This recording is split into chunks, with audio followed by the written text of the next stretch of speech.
AI គឺមានការកែប្រែច្រើនបច្ចុប្បន្នភាគច្រើនសុទ្ធតែអធិគឺគេប្រើជាមួយនឹង Confi UI ដែលជាប្រភេទ AI មួយ free តែមិនមែនបានន័យថាវា best ជាងគេទេ Magnific AI វាជាប្រភេទ AI ដែល upscale ហើយឲ្យ detail ទៅលើ rendering បានល្អជាងគេក៏ប៉ុន្តែវាជា paid version អញ្ចឹងយើងប្រើ free version គឺយើងប្រើជាមួយនឹង Confi UI Confi UI ដែលខ្ញុំ upload ចូលនេះគឺខ្ញុំបាន prepare data របស់វានៅក្នុងហ្នឹងបានន័យថា setting សំខាន់ឬក៏ហៅថាជា app បន្ថែមដែលគេ add ចូលទៅក្នុងហ្នឹងដើម្បី start ប្រើ Confi UI កន្លែងនេះខ្ញុំគ្រាន់តែជួយសម្រួលឲ្យយើងងាយស្រួលក្នុងការប្រើប្រាស់ទេបើសិនជាយើងយល់ពីវាចេះពីវាអាចចូលទៅក្នុង website របស់វា download portable version ហ្នឹងដែលមានទំហំតិចជាងនឹងដូចជាខ្ទង់មួយ G ជាងហើយយើងមកបន្ថែម add on ឲ្យវាឬក៏ plugin ឬក៏កម្មវិធីបន្ថែមរបស់វានៅក្នុងហ្នឹងអញ្ចឹងយើងគ្រាន់តែ download ពី file ហ្នឹងមក extract វាដាក់ទៅលើ storage មួយដែលមាន speed របស់វា M2 ឬក៏ SSD កន្លែងនេះខ្ញុំដាក់នៅលើ desktop សិនទេដោយសារខ្ញុំនឹង remove ចោលវិញខ្ញុំរីកមកឲ្យយើងប្រើនៅក្នុង drive D ឬក៏ drive E ដែលជាប្រភេទ storage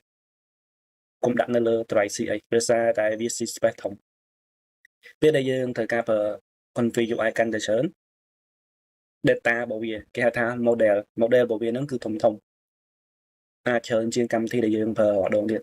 8G 1G ជាង 2G មានរបស់ខ្លះដល់ 30G ជាង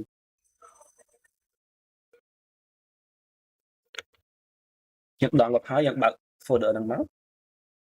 យើងអាច rename បាន folder របស់វាយើង rename ឲ្យវាទៅសម្រាប់យើងប្រើខ្លួនឯង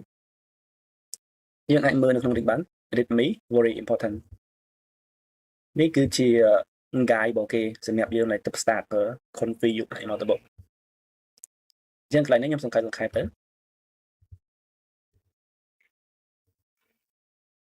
Confi UI portable មួយនេះគឺសម្រាប់ NVIDIA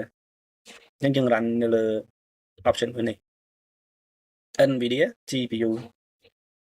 វាជាជំរើសដ៏ល្អបំផុតបានន័យថាវា run លឿនធ្វើការលឿនករណីដែលមាន VRAM តិច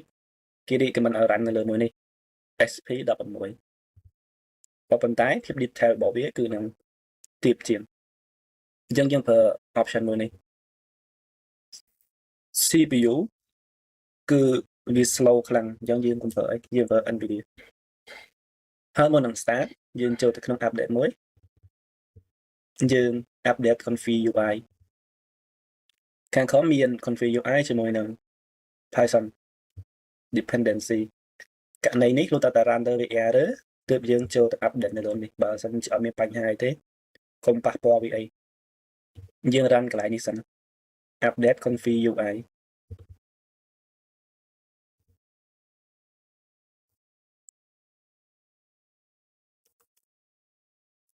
កន្លែងនេះវាដូចជាការ update កម្មវិធីយើងប្រើអញ្ចឹងណាដូច skate up 24ឡើង25អីចឹងទៅវានឹង update interface របស់ Confi អញ្ចឹងឲ្យវាទាន់ជំនាន់របស់វាបានន័យថាគឺវានឹង download data បន្ថែមចូលទៅក្នុង Confi UI portable ហ្នឹង press any key to continue អូខេញ៉ាំយើង update ហើយយើងអាច run NVIDIA GPU ឬក៏យើងមុននឹង run យើងអាច right click ហើយយើង send ទៅ desktop ដើម្បី create shortcut ហើយយើងអាច rename បាន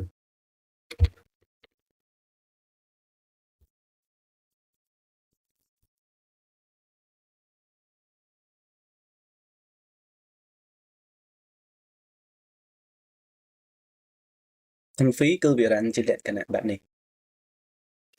ហើយវានឹងបើក browser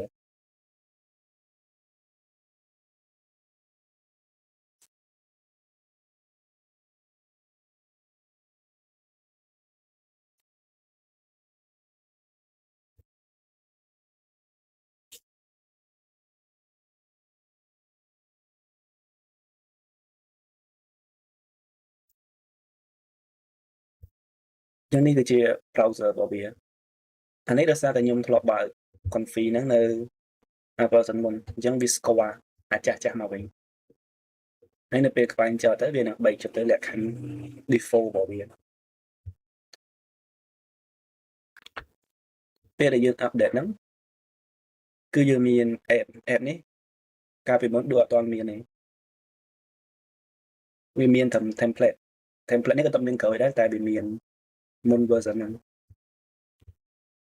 ចឹងឥឡូវយើងគាត់តែ select template ណាមួយដែលវាមាននៅក្នុងហ្នឹង download model ឲ្យវាគឺអាចប្រើការបានមាន image video audio CD model ចឹងការប្រើ AI បច្ចុប្បន្នគឺវាមានលក្ខណៈសាមញ្ញយើងអាច start ប្រើជាមួយវាបានយើង start ហើយយើងអាច create workflow ដែលខ្លួនឯង workflow គឺសំដៅទៅលើ interface ដែលយើងប្រើបែបនេះ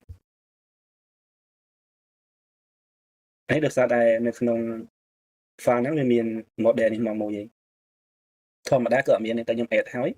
យើង install ហើយខ្ញុំទៅ run ទៅគឺវានឹង create នេះគេហៅ touch to image យើងមាន model នៅក្នុងនេះដាក់ touch ជា checkpoint ហើយមាន touch